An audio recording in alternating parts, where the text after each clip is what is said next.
Hello everyone, Francis Walsh here with the Personal Finance Diaries, and today we're going to be looking at FSA Store again, and we're going to be looking at it in the context of Amazon as a competitor. We're basically going to be looking at the FSA eligible offerings on both sites and how they compare to one another, and where FSA Store wins, where Amazon wins, and where you should do your own shopping. So let's jump in. So first off, I suppose, just a reminder on how the FSA scheme works. You get to buy certain qualifying healthcare items free of tax. So essentially, you put your money into the you put money into the account tax free, so out of your gross income, and then you can spend that money on qualifying expenses directly without having to pay tax on it. And so the big issue, of course, is eligibility. Not everything is eligible. It must be a qualifying healthcare expense. So typically something that is for the treatment or for the diagnosis of a qualifying medical condition. It does get a little bit broader than that. So you get the likes of prescription sunglasses, over-the-counter medications, female sanitary products, all that kind of thing can fall into it. So it's quite a broad church. It's not necessarily that well defined. And the difficulty here arises when you go to claim the money back. If you don't buy your FSA eligible goods with an FSA debit card, you then have to claim the expenses back at a later date. And this can be a bit of a challenge. The IRS doesn't make it that easy. And depending on where you shop, it can be a bit of a headache, but we'll cover that in a little bit more detail as the video goes on. So first off, I suppose the bottom line up front summary, as I do on these videos, I would recommend FSA Store to most people. I think if you're shopping for FSA eligible goods regularly and you're spending quite a bit of money each month on qualifying expenses, I like FSA Store better than Amazon. And this essentially is because there's no hassle with eligibility. There's no hassle with figuring out whether something qualifies, and also the FSA debit card. It's very easy to use your FSA debit card on FSA Store. It's designed to facilitate it. So therefore, obviously, look, it's Amazon, and you're going to get things cheaper on Amazon than elsewhere. But for me, the convenience of FSA Store really wins the day here, and that's why I recommend it. I just think you're better off overall going with the convenience. So we'll dig into this all in a little bit more detail in category by category. So first off, if you look at categorization, kind of as I just mentioned there, every single product on FSA Store is FSA eligible. You don't have to go onto the store and filter for approved products as you do on Amazon, or try and figure out whether something is actually eligible and whether you'll be able to claim your money back later. It cuts away all of this stress and hassle. That's all you need to know about it. Really, it's the store's main selling point, and it's a very significant selling point. It's something that I really think sets it apart. And then if you look at the equivalent on Amazon, Amazon does have a dedicated FSA section. But it just isn't as effective really as FSA Store in this respect.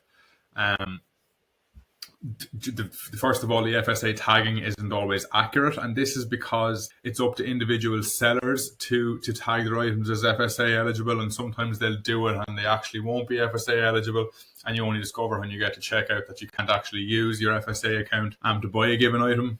In other cases, then prescriptions can cause an issue because Amazon doesn't provide for prescriptions on its own platform. So you need to do a little bit of extra admin work there. Some administrators of FSA schemes will reject Amazon receipts, and then they leave you on your own to verify. So overall, while it can be convenient, it's just not as convenient as FSA Store. It does tend to cause headaches and problems, and particularly if you're shopping on it regularly. Over the course of the whole year, if you use your FSA account quite a lot, you will probably eventually run into some difficulties using Amazon. Now, price comparison.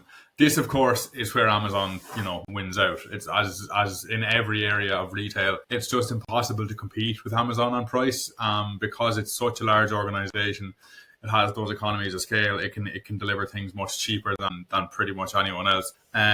So yeah, Amazon is where you're going to find the cheapest FSA eligible items. If you're really on the hunt for the best bargain you can possibly find, Amazon is obviously the place to look. And I suppose, yeah, it's worth stressing that it's great for basics like pain meds and band-aids, because like there's not as much of an eligibility hassle with them. You'll probably find an eligible option pretty easily. And if you're buying something like that, that is a kind of a small item, you can get it on Prime, and you can probably get next day delivery free, which is, as we'll cover, isn't the case with FSA Store. Like with FSA Store, as you can see here, it's a $50 minimum for free shipping. So if you need something small on kind of short notice, it's not really ideal for that. And generally speaking as well, it's going to be more expensive than Amazon for pretty much every category of eligible goods. Now, the difference isn't always significant, but I mean, when you add everything up, it is going to end up costing you more. In my view, it's a worthwhile trade-off. I just think that, look, the FSA scheme, it's not always straightforward, it's not always user-friendly, and it can be very stressful if you get stuck into, receipts that won't clear, and, you're trying to find eligible items and you can't find them. There's just none of this with FSA Store, and I think that is worth paying for. So selection and inventory then is the next category we're going to look at. FSA Store, again, it obviously can't compete with the scale of Amazon, the sheer size of its offering, but it has 2,500 plus items. That's pretty much enough in my view. I think it kind of has everything you need in terms of FSA eligible items. Whatever you can realistically imagine that you might need that does qualify under the scheme, it's going to have something that will meet that need. And plus, obviously, to reiterate, I suppose, it is always compliant with the new FSA laws. You can be sure that everything there is going to be eligible for a discount. So if we compare that to Amazon, obviously, as I was saying, the sheer selection is greater, but I think it does reach a point at which this is nearly more of a drawback, because you're trying to figure out, among a big list of very similar items, you're trying to figure out which one is eligible, which one's not. Often there'll be very, very similar options, but one will be eligible, one won't be. It won't necessarily be that easy to figure out which one is which. These items could be basically identical in terms of price, in terms of quality, in terms of everything else. So for me, at a certain point, the selection on Amazon just becomes overwhelming. I personally think that the selection on FSA Store is more than enough for 99% of people. Now, payment issues. This is something that has come up a lot if you kind of do your research on this, and I know Reddit in particular. If you go digging through the subreddits, you'll see a lot of reports of issues with FSA debit card processing on Amazon.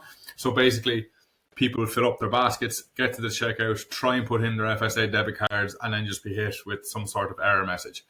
And then either have to pay for it with their normal credit card and try and seek reimbursement later, or just empty their baskets and, do their shopping elsewhere. Obviously, none of this is ideal. From my research, it does appear as though it's become less of an issue in the last couple of years. I know there were a lot of reports about it around 2023. I don't think it's cleared up completely, though. It is kind of something to keep in mind. It's just that extra little bit of friction when you're shopping. You don't need it. It's kind of another reason why I would look at FSA Store preferentially. I just think it doesn't really have these issues. It was designed with FSA cards in mind. There are no significant reports of issues like this. And even if things do arise, it does offer 24/7 customer support. And in my experience, they've been very helpful. They've been very responsive. This, of course, again, is not something you get with Amazon. It is that typical big company where it's going to try its very best to address your issue with an automated chatbot, or, with the feedback pages on the website. Basically, if issues do arise, it's very difficult to get them solved through Amazon's customer support infrastructure. And that's just not something you really want to be dealing with in this area, because it can get a little bit difficult. Things can get rejected. Things can end up, out of line for whatever reason. So I think that extra level of customer support that you get with FSA Store really is worthwhile. And this is, I suppose, maybe a relatively insignificant thing, but I do like FSA Store's rewards and perks system. I think if you're shopping a lot on the scheme, and like, look, it's a monthly contribution that you kind of have to spend. So if you're making that contribution, you have to spend the money. If you're going to be using FSA Store a lot, you do get rewards for doing so. So you earn points with every purchase, you get discounts with them. You can even get extra points for reviews. After you've purchased an item, leaving a review about it, they might give you points for that. And then depending on your employer and their integrations, you might even get extra benefits through your employer as well. So it's really, if you look at the end of the day, this is a money saving scheme and you're trying to save as much money as you can. This is a nice extra little way to do it. And so, yeah, I mean, there's no FSA specific reward scheme on Amazon. There is obviously the credit card perks that you get in the Prime deals. I mean, these are great, but they're not specific to FSA. So, yeah, I mean, basically, really, it's a question of priorities. For me, my priorities, the way I like to shop, would direct me towards FSA Store. I just think the excess comfort and convenience and reliability you get with FSA Store, it's just too hard to turn your back on. I mean, if you're really, really focused on getting the best possible deal for your dollars and your cents, then maybe look at Amazon. And obviously, if you have Prime and you need something on short notice, it's great for that too. But if you're doing a regular monthly FSA shop, I would really recommend that you go to FSA Store. I think it just wins on most fronts, to be honest. So yeah, that's pretty much all from me, and I'll see you in the next video.